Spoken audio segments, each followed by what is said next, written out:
Assalamualaikum warahmatullahi wabarakatuh. Selamat datang kembali di Rio Hotspot Channel. Belakangan ini lagi rame nih soal pernyataan pelatih Persib Boyan Hodak yang katanya dia ini mengincar Alexis Mesidoro, tapi justru diambil oleh Dewa United.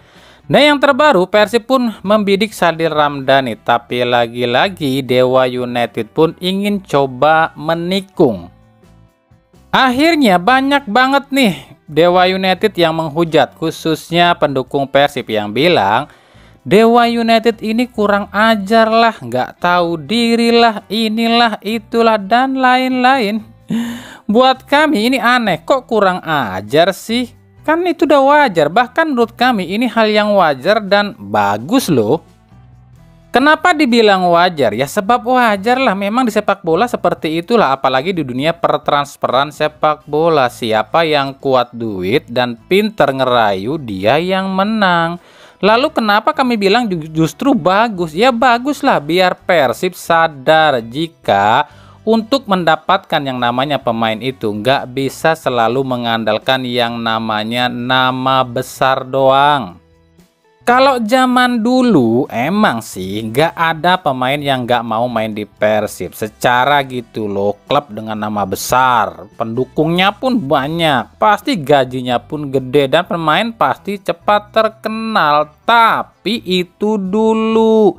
Sekarang para pemain itu yang dilihat itu adalah gaji yang gede, bukan masalah klub itu terkenal atau enggak loh ya. Nah, sekarang kita bandingkan aja ketika pemain masuk ke Persib dengan masuk ke Dewa United. Apa sih perbedaannya? Ketika pemain masuk ke Persib, oke lah, pemain itu langsung jadi pemain yang terkenal, dipuja-puja sama bobotoh, terus juga main di Asia, harga pasar pun ikutan naik.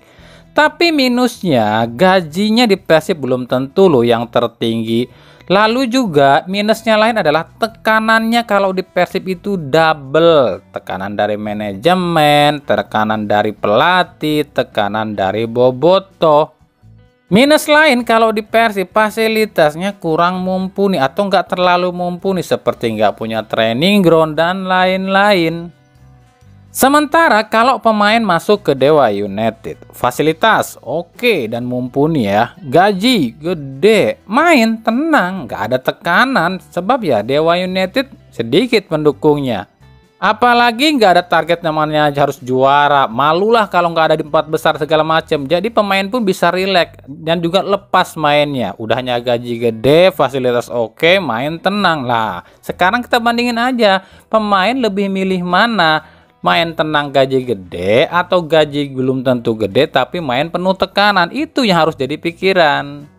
Makanya hal ini tuh sebenarnya pembelajaran buat para talent scout alias pencari bakatnya dari Persib. Mereka ini harus lebih kreatif, harus lebih pinter dalam ngerayu pemain. Jangan selalu mengandalkan nama besar klub buat rekrut pemain.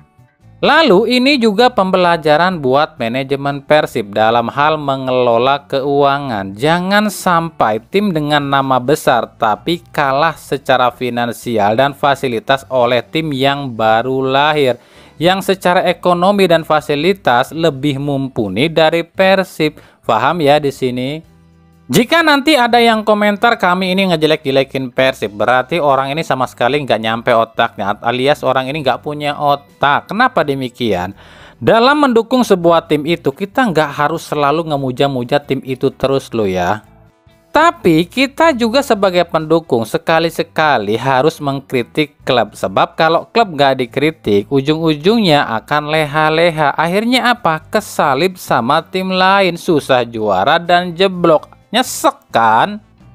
Makanya ya, kalau Anda ngerasa sebagai seorang supporter, jangan cuma ngedukung klub tersebut pas menangnya aja. Pas menang aja sombong banget, keluar-keluarnya minta ampun, bilang klub aing pang alusna, klub aing pang hebatna. Giliran kesalip sama tim lain, ngalahin tim lain, ngehujat tim lain. Bener apa benar? BTW, baru-baru ini Persib kehilangan 2 pemain nih, yakni Nick Kuipers dan Abdul Aziz. Nick Kuipers pulang dulu ya ke Belanda, katanya sih ada urusan nih sama keluarganya di Belanda. Sementara Abdul Aziz, nah jangankan kami, jangankan kita ya, Boyan Hodak aja nggak tahu kemana Abdul Aziz. Bahkan ya di situs PT LIB, nama Abdul Aziz ini nggak terdaftar loh sebagai pemain Persib. Aduh, kira-kira kemana nih ya Abdul Aziz?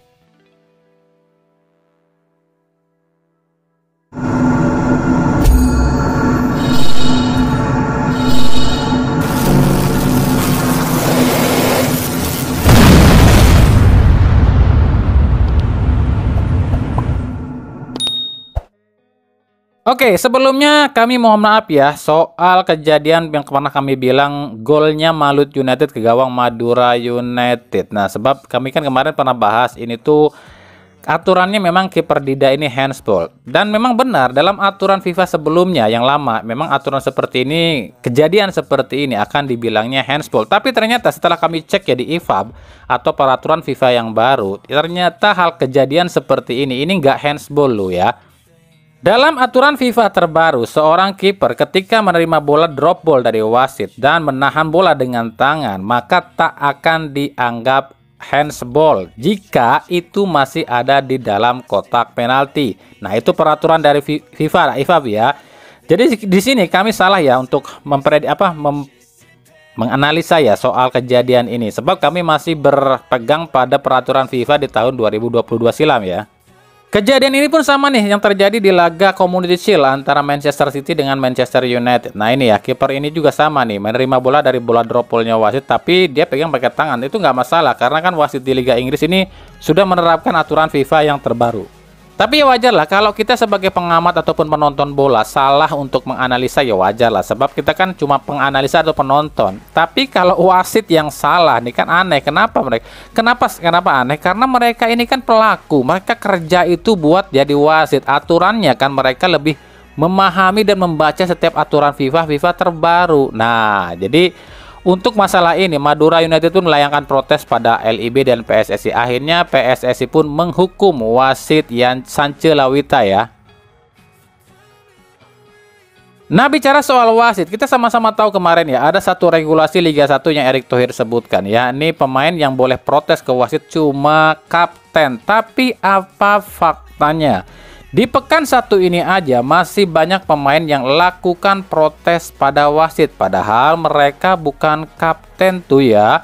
Tapi anehnya nggak ada tuh wasit yang berikan kartu pada para pemain yang protes. Nah, kalau udah gini gimana nih? Ini wasitnya yang nggak ikuti aturan PSSI atau pemainnya yang nggak ngerti-ngerti? Atau dua-duanya nih? Ya menurut kami kesalahan dua-duanya, wasitnya on dan masih takut sama yang ngasih duit maksudnya. Pemainnya pun on, udah kebiasaan lakukan kayak gini dari zaman dahulu. Jadi emang sulit ya buat Erick Thohir kalau mau membersihkan ataupun ngerubah total kebiasaan sepak bola kita. Udah kelamaan bobrok ya sulit dibenahi.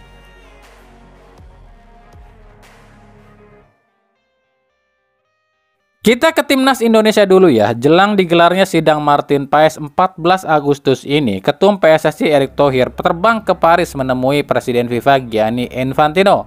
Itu kabarnya akan turun tangan langsung mengawal proses sidang ini. Kita pasti nggak akan tahu nih apa sih hasil sidang ini, tapi yang pasti kami di sini mengapresiasi kinerja Erick Thohir, di mana dirinya mau berjuang atau terjun langsung memperjuangkan pemain untuk timnas. Satu senjata yang jadi unggulan atau jadi acuan, jadi senjata utama PSSI dalam memenangkan Martin Paes adalah ketika FIFA melarang Paes membela timnas Indonesia, sebab Paes ini sudah membela timnas Belanda di bulan Agustus 2022. Tapi kenapa UEFA ini mengizinkan Martin Paes buat membela timnas Belanda sementara umur Martin Paes waktu itu sudah 22 tahun? Harusnya jika timnas Belanda masih boleh memakai Martin Paes di U21 sementara umurnya 22 tahun lantaran alasannya ada COVID, ya Indonesia pun harusnya bisa dong, boleh dong seperti itu. Makanya ini kita akan tunggu nih seperti apa prosesnya. Nah, ini seperti yang diungkapkan oleh Hamdan Hamedan berikut ini ya. Jadi Paes itu kan ada artikel 9 paragraf 2 ya kan, itu kan mengatakan bahwa pemain itu tidak boleh lebih dari usia 21 tahun ketika bermain. Oke, ketika membela negaranya. Nah, Martin Paes itu bermain di U21 ketika dia berusia lebih dari 21 tahun karena ada COVID. Iya, kan pada saat COVID itu turnamennya itu diundur 1 tahun kan. Oh. Jadi ada faktor. Makanya dia udah lebih dari 21. Dan itu dibolehkan sama UEFA. Ya kan dia bermain legal gitu kan. Legal ya. Karena ada force major kan, kondisi mendesak ya kan, kondisi.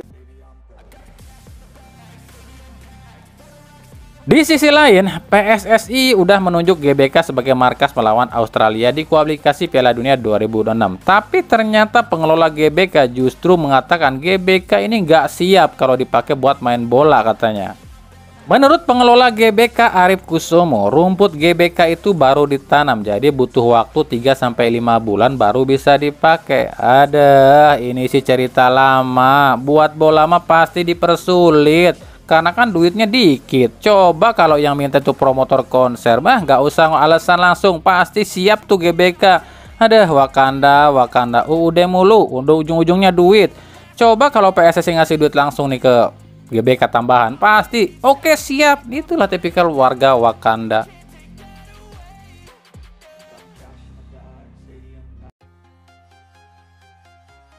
Oke, kita akan bahas sedikit nih laga Persebaya versus PSS Sleman. Sebuah laga yang menurut kami salah satu laga terseru di pekan ke-1 ini atau pekan perdana ini ya. Secara permainan sih normal dan terkesan sangat seru dan saling jual beli serangan, dan temponya pun sangat tinggi dari awal sampai akhir. PSS Sleman sebagai tim tamu mampu meladeni permainan Persebaya. Tapi ya ternyata terbukti dong apa analisa kami soal Persebaya. Kekurangan Persebaya adalah di finishing.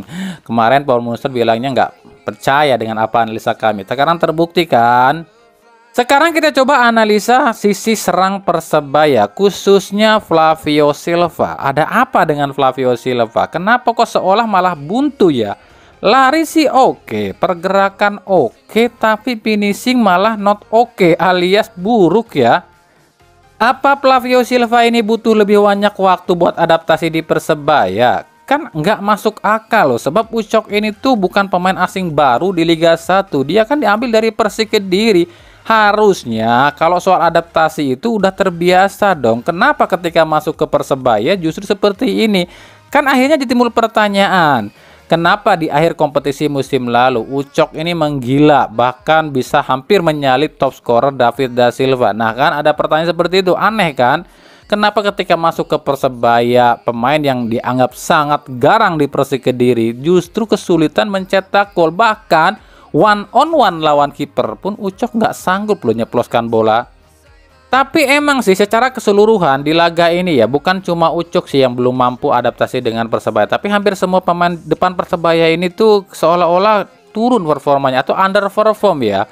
Kita nggak ngelihat di laga ini Rivera yang lincah, yang suka meliak-liuk, dan juga dengan umpan-umpannya yang nggak terkira ya. Di laga ini pun kita nggak melihat ya kinerja atau pergerakan gesit dari Bruno Moreira yang selalu menyisir di sisi sayap dan cutback, itu nggak ada di laga ini. Akhirnya kan timbul pertanyaan, ada apa Paul Munster? Kenapa cara bermain Persebaya kok jauh menurun?